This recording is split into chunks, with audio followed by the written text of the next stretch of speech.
For as long as there have been stories about superpowers. There seems to be some primordial need to tell stories about people like you or I, but with powers that we could only dream of. Today, I want to investigate those powers.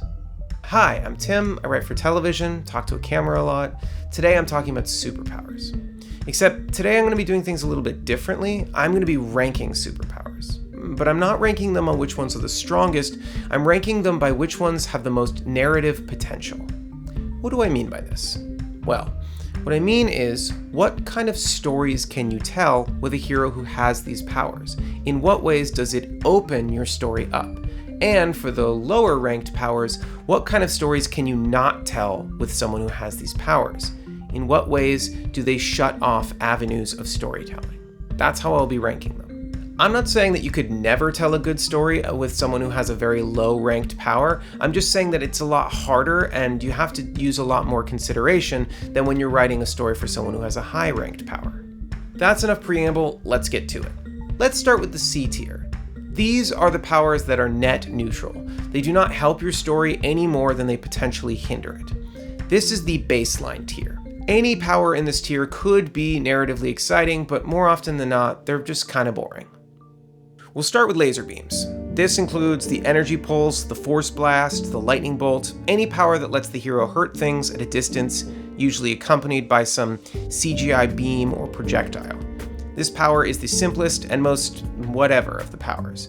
A character with this power can certainly take on mighty enemies and do heroic things, but the power itself is pretty boring and doesn't allow for a lot of creative expression. It's just point and shoot. Also in the C tier, we have flight. Flying is pretty cool.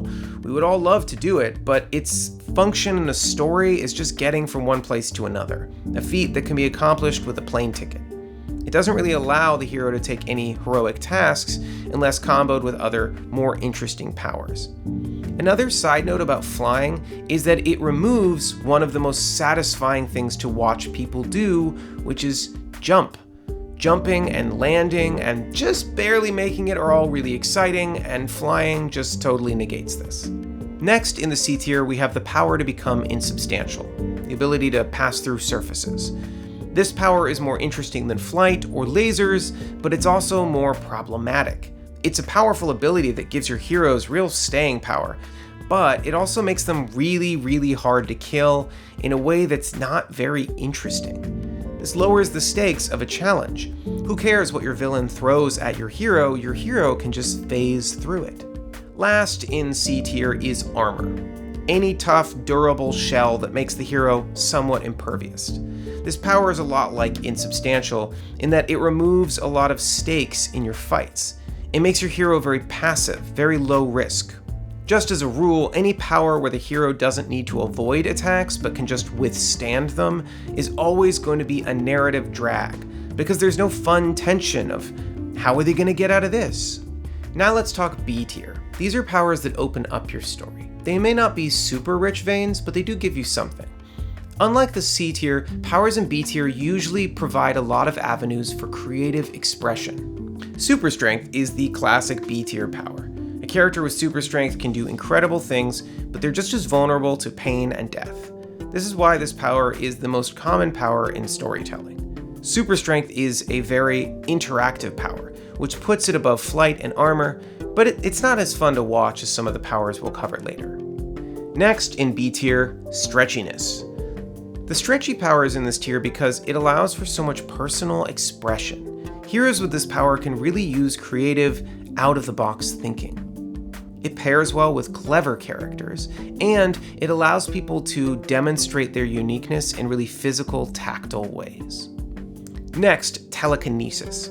Telekinesis is a lot like lasers in that it's a way for the hero to do damage at a distance, but unlike lasers, there's a lot of narrative fun that can be had in how the hero uses this power. Telekinesis does run the risk of becoming way too overpowered, but I find that it's really easy to rein this power in. You can limit the size or the material of the items they can affect. Okay, so magic. Magic goes in the B tier, but with a caveat.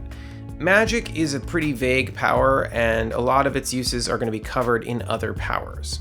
So, when I say magic, I mean when a character has a kit of spooky, undefinable powers that are usually only used once each. Magic is narratively very forgiving. It gives you flexibility, but it can also hand-wave away a lot of plot holes. It's magic. If you have a world where the rules of your magic are super specific, then we're not really talking about superpowers anymore, and we're not really going to include it in this list. The last entry in the B tier, teleportation. Teleportation is much like flight or insubstantial from C tier, but better. Its primary function is transport again, but without any limitations, which gives the hero a lot of agency. And while this power can be used to radically affect the story, it doesn't make the hero unkillable. They still have to be quick and clever if they want to survive. Okay, let's talk A tier. These are the powers that only ever help your narrative. Every use of one of these powers is a little story of its own. First, shapeshifting. Easy A tier. This power is such a fun tool for any story, because it's a purely social power. Using it provides great opportunities for comedy, tension, drama. It also has great twist potential, where you can reveal that this guy has been that guy all along. Next, mind reading. While this power isn't as fun as shapeshifting, it's still A tier. It gives your hero a tremendous advantage in most situations, but this power isn't enough on its own to guarantee victory. Your hero still needs to be clever and figure out what to do with this advantage that they've gained. Last, in the A tier, is healing factor. Usually, defensive powers are not very narratively exciting because they only serve to lower the stakes, but healing factor is the exception. It allows a character to take on unbelievable challenges, but doesn't suck the stakes out. They can still die, they can still be restrained, knocked out, and more importantly, they can still feel pain, which means their heroics are, if anything, more heroic than their companions because they will suffer the most of anyone. Before we get to the S tier, let's go over the stinkers. These are the powers that will only make your story harder to tell. D tier, super speed. This is an obvious D tier for me. Super speed is at best boring, at worst world-breaking. The thing is, if this power lets the character functionally stop time, then they are basically gods with complete control over the physical world. And if it doesn't, then they just have the flight power, but on the ground.